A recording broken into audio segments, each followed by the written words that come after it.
In this video, we are going to discuss Unit 14 Biomolecules. So, biomolecules are organic compound which form basis of life, that is carbohydrates, protein, enzymes, hormones, vitamins and nucleic acid. And the important point that these organic compounds are naturally occurring in the biological system. So, we can also define it as, since they are large in size, also as a macromolecules which are naturally occurring in the biological systems are called biomolecule. One of the most important class of biomolecules is the carbohydrates. These includes your glucose, sucrose, cellulose. So we can say these includes compounds. One of the most important class of biomolecules is the carbohydrates. These include glucose, sucrose, cellulose, starch and many more. Now, although they are widely distributed in plant as well as animal kingdom, but we can say they are mainly obtained from plant by the process of the photosynthesis, and they are just a 70% of the solid part of the plant. Now, for example, in case of the glucose, the photosynthesis process, where 6 CO2 plus 6 H2O forming glucose, or we can say it is X CO2 Y H2O forming CX H2O whole Y. You can easily confirm like this. So initially it is considered that carbohydrates, as the name itself suggests, is made up of the carbon, oxygen and hydrogen, or we can say the hydrogen and oxygen are present in the form of water. It is the initial definition. That is why it is considered as hydrate of carbon, carbohydrate. But now the modern definition changes.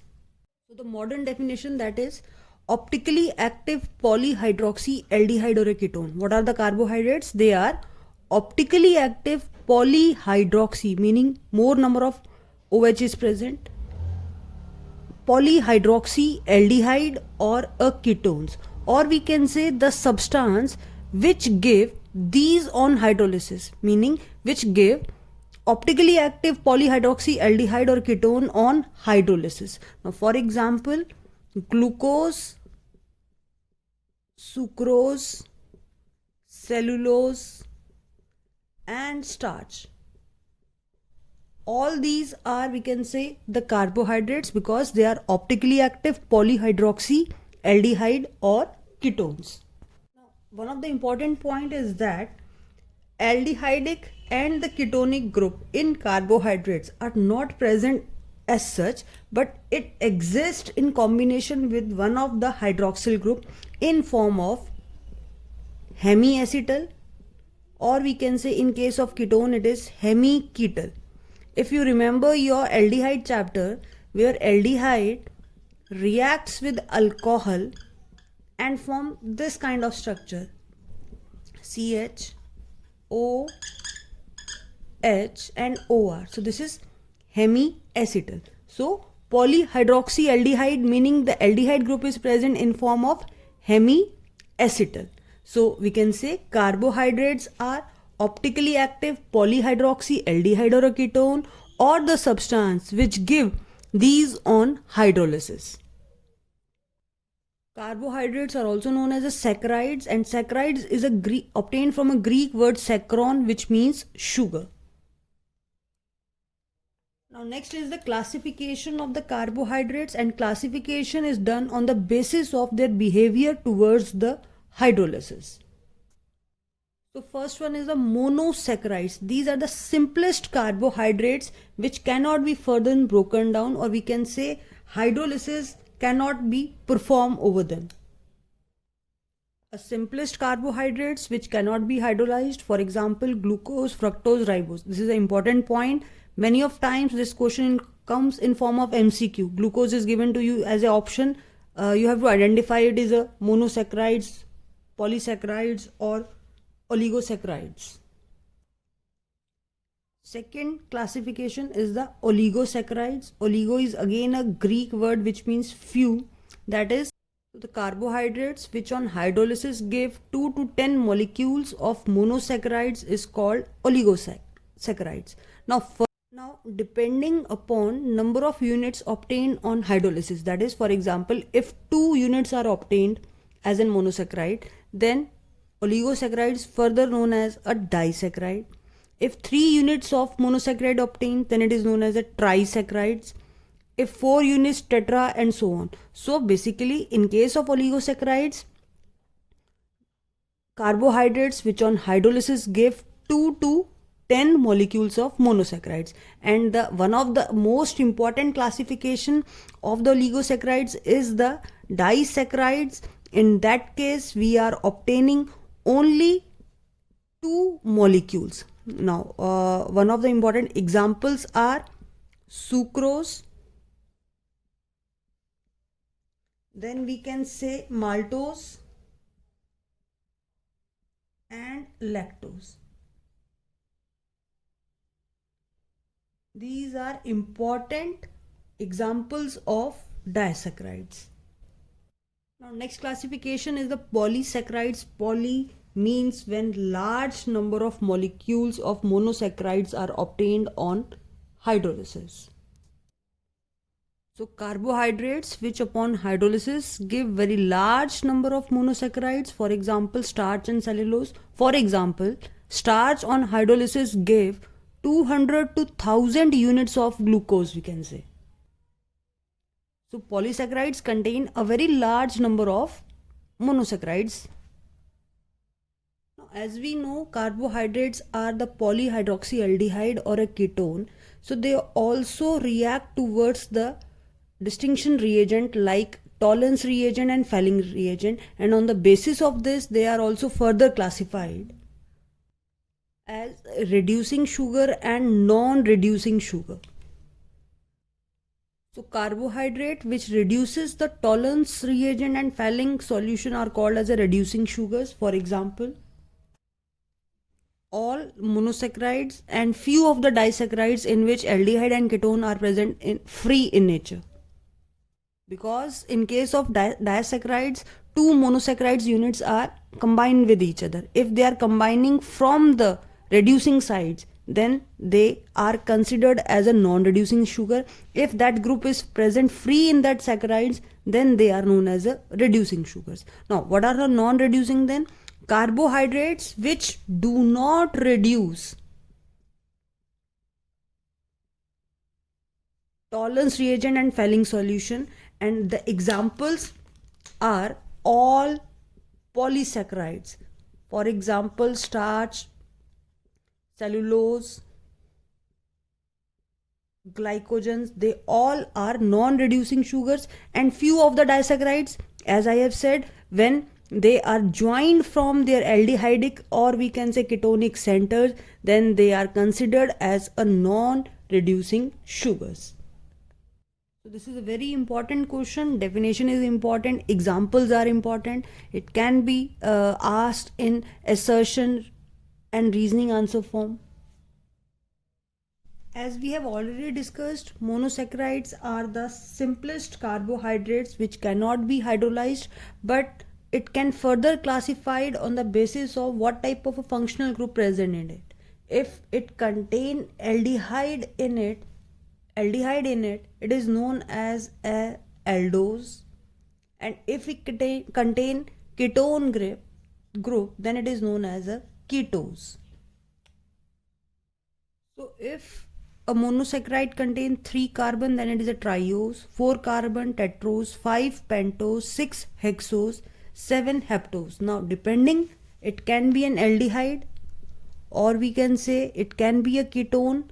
Now then their name changes as aldotriose, aldotetrose,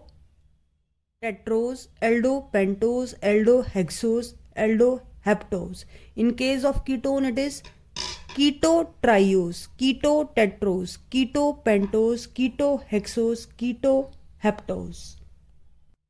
One of the important monosaccharide is a glucose, which is also known as a grape sugar because it is occur in large quantity in the ripe grapes.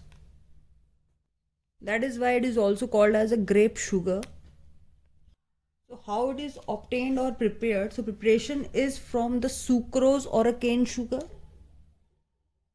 Now as we know, sucrose is a disaccharide and formula is C12H22O11. So on hydrolysis, that is in the presence of dilute HCl, it forms C6H12O6, 2 units of C6H12O6. One is glucose and other one is fructose. Now the formula is same, but the different functional group is present. For example, in case of glucose, aldehyde group is present. In case of fructose, ketone. So it is aldohexose, it is ketohexose.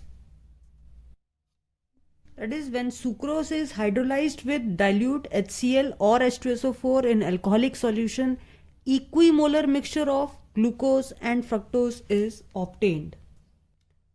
So second preparation is from the starch, and commercially glucose is obtained by hydrolysis of starch by boiling it with dilute HCl, or we can say H2SO4, at 393 Kelvin. So in this case, now the most easy way to remember this equation, for example, this is glucose C6H12O6. Now remove one water from it, then the formula will become C6H10O5. So starch is C6H10O5 n times, and when we hydrolyzed with n water in presence of H2SO4, then it formed glucose. And commercially we obtain glucose from starch. Next is the open chain structure of a glucose. This is an important topic of the biomolecules chapter, where we have to assign the structure on the basis of evidence which was given by, and we can say proposed by, Bayer.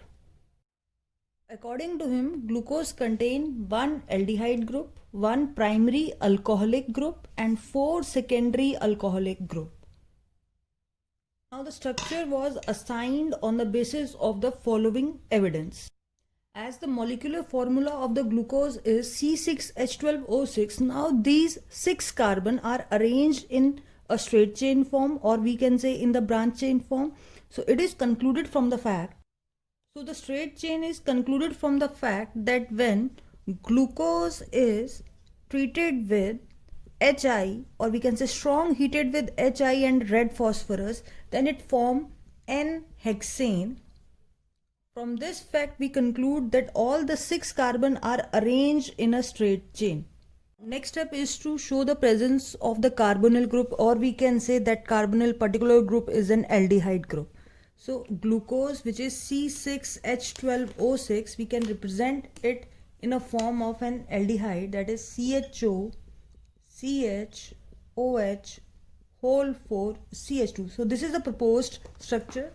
So when we react this compound with NH2OH, hydroxylamine, then loss of water takes place. This is the same reaction which is shown by the, we can say, carbonyl group, where we are taking it as NH2Z. Here Z is an OH. So this H2 will react with O and form CH double bond NOH, and rest of the formula will remain the same. So reaction of NH2OH with glucose will form glucose oxime, which shows that aldehyde contain a carbonyl group. It is further confirmed when we react this glucose with HCN, then addition reaction will take place. How? Because carbonyl is CHO. Now this H will goes to this O part and Cl add over this. So it is a simple electrophilic addition reaction. So it will be forming CHOHCN, that it will be forming cyanohydrin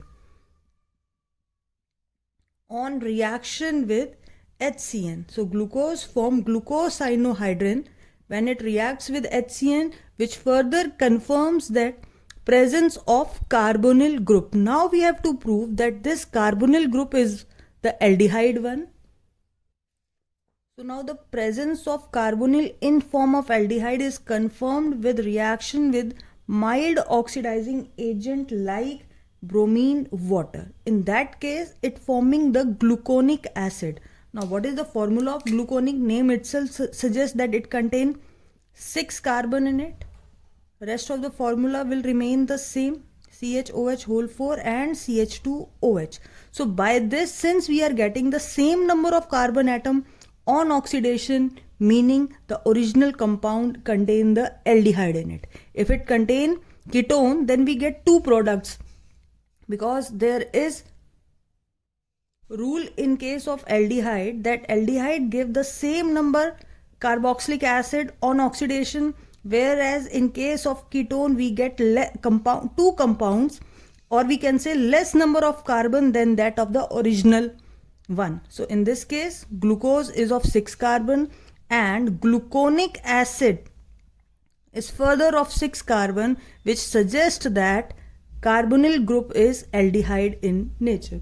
So in exam, if the question comes that we have to prove that glucose contain aldehyde group, then we have to show these 3 reactions. First, these two confirm presence of the carbonyl group, and that further carbonyl group is the aldehyde one. We can confirm it by reaction with mild oxidizing agent Br2 water, by which it is forming gluconic acid. Now the next evidence is the presence of 5-hydroxyl group, which is confirmed by reaction with acidic anhydride, that is by acetylation. In case of acetylation, acidic anhydride is react with the glucose. The formula of acidic anhydride is like this: CH3, COO and O. So this is 5 times we are reacting. So in each case, for example, CH2OH, one of the H will forming CH3COOH and rest will attack over S. And as we know, when alcohol and anhydride react, it forms an acetate. So in this case, this will be CHO, again CHO, and this H will react to form CH3COH and rest will be COCH3. Again, next one is CH2. Again, this H will react with this part and rest will attach to it like this. So now it will be forming a pentaacetate, because this is 4 times here. 4 times OH, OH, OH. So each time one CH3COH is removed. So overall 5 acetic acid is formed. So when glucose react with acetic anhydride, then it form glucose pentaacetate.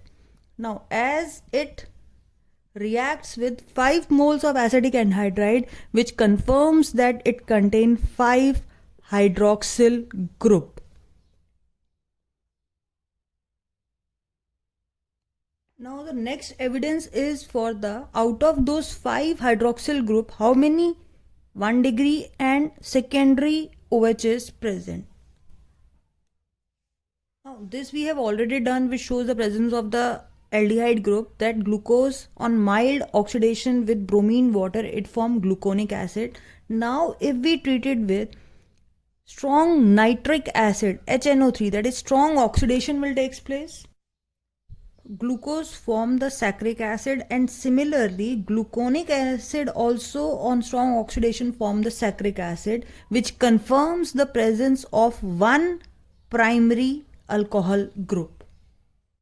So till now we have confirmed that one of the carbon is the aldehyde and all are arranged in a straight chain 1, 2, 3, 4, 5, 6, and out of these 6, one is the primary alcohols. Then obvious all rest, all OH are the secondary alcohol. So this is a complete flow chart which give the evidence of the glucose structure, that it contain a straight chain when react with HI and heated, a strong heated, then confirms the presence of carbonyl is reaction with NH2OH and HCN, where it form oxime and cyanohydrin. Then reaction with bromine water, mild oxidizing agent, form the gluconic acid which confirms the presence of aldehyde. Reaction with acetic anhydride form the pentacetate which confirms presence of 5 hydroxyl group. Out of these 5, 1 is primary alcohol and rest 4 are the secondary, is confirmed with reaction with HNO3 where it forms the 6 carbon dicarboxylic acid, that is the saccharic acid. And one of the important achievement, that is Emil Fischer, a German scientist who has given the exact spatial arrangement of different OH group. As we have discussed, there are 5 OH group present in a glucose. Now what is the proper arrangement? It is given by the Emil Fischer. For his remarkable work, he get the Nobel Prize in 1902 for finding the exact spatial arrangement of different OH group. So according to him, this is the glucose structure where this OH is it towards the right position, and it refer as D plus glucose. Now it is important to understand the plus sign represent the optical rotation plus sign, whether it is an dextrorotatory for the plus sign. If it is a minus, then it is a levorotatory. So plus stands for dextrorotatory, and this D stands for this kind of configuration which is present in the glyceraldehyde where OH is at towards your right hand side. So these are the basic standard form from where we always correlate other aldose or ketones. When OH is on toward the right, it is considered as a D form, and when it is OH is towards the left, then it is considered as an L form. So in natural occurring glucose, it is always represented as D plus glucose. Now just a trick to learn this structure, you have to first write down CHO, then first carbon, second, third, 4, 5, 6. 6 is CH2OH, and we know that since it is a D form, then OH is on towards this side. Now in rest of the case, OH is just a zigzag pattern. OH, OH and OH. This is just a trick to learn, to remember the structure of D glucose. First you have to mark the 6 carbon. First one is this one, second one is this one, matlab last one, then second, third, fourth, 5th, 6th. Last OH is this because it is a D form, and in rest case you have to just write it in the zigzag form. Now just we are writing the D form of a glucose, CH2OH. The next 4 carbon, 1, 2, 3, 4, 5 and 6 these are. Here it is OH here, and here it is OH, OH and OH. Now this is the D form. Now if we have to draw the mirror image, in that case also it is CHO, but now OH towards this side, OH towards this side, this will be OH towards this side. Here also OH is towards this side, and this is CH2OH. So now this is L glucose. So basically D and L form is on the basis of these two OH. When it is towards your right, then it is a D form of glucose. Towards left, then it is a L form of glucose. And one more important point, when we are writing D, we always write D plus glucose and L minus glucose, but we also know that L also contain plus part. So D can never be correlate with plus or minus. Plus or minus is the optical rotation, whether it is a dextrorotatory or a levorotatory. If it is a minus sign, meaning it is a levorotatory, and L does not represent the levo part. It represents the OH at this position. Similarly, plus sign stands for dextrorotatory, but this D not explaining the dextro part, it explaining that OH is towards the right. So never correlate L with the levo or D with the dextro. These two are not related with the optical rotation part. These two are related to the position of OH at the fifth carbon is towards right or towards left.